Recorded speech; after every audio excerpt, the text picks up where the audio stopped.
First at 6 today, Tiger King's Doc Antle was sentenced to 1 year and 1 day in federal prison after pleading guilty to wildlife trafficking and money laundering charges. And it's a case that has gone on for years. And our Emily Deanne was at that sentencing this morning in Charleston. And Emily, Antle actually spoke today in court. What did he say?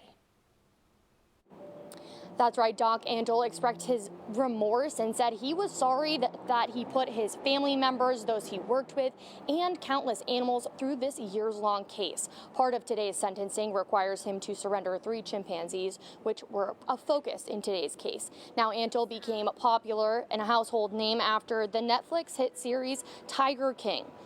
Tourists at his Myrtle Beach Safari often paid to touch and photograph and bottle feed tiger cubs and baby chimpanzees. Prosecutors say he trafficked endangered animals, including cheetahs, lions, tigers, and chimpanzees.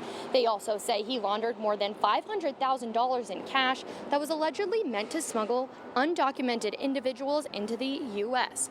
Investigators say he used deceptive paperwork and funneled payments through a nonprofit to avoid scrutiny. Currently, Antle's Myrtle Beach Safari is still open and operating by reservation only.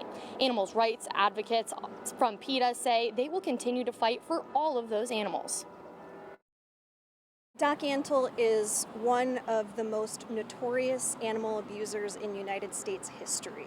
He has been responsible for untold hundreds of animals, baby animals, being torn away from their mothers needlessly, denied the care of their animals, and that causes, we know from true experts, that causes lifelong psychological, physiological, and physical harm. And so that's why we are never going to give up until every one of those animals is safe. In court today, the defense brought up multiple character witnesses, including Antle's family members, those who worked at the Myrtle Beach facility, and doctors who work with the animals. They claim Antle is a staunch advocate for conservation and anti-poaching.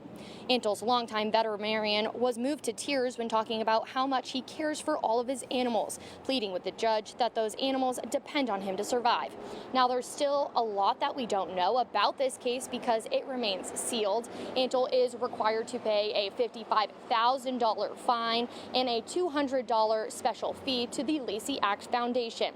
His attorney asked for a federal prison that is as close to Myrtle Beach as possible, and he will have to self-surrender in 60 days. In downtown Charleston, Emily Deanne.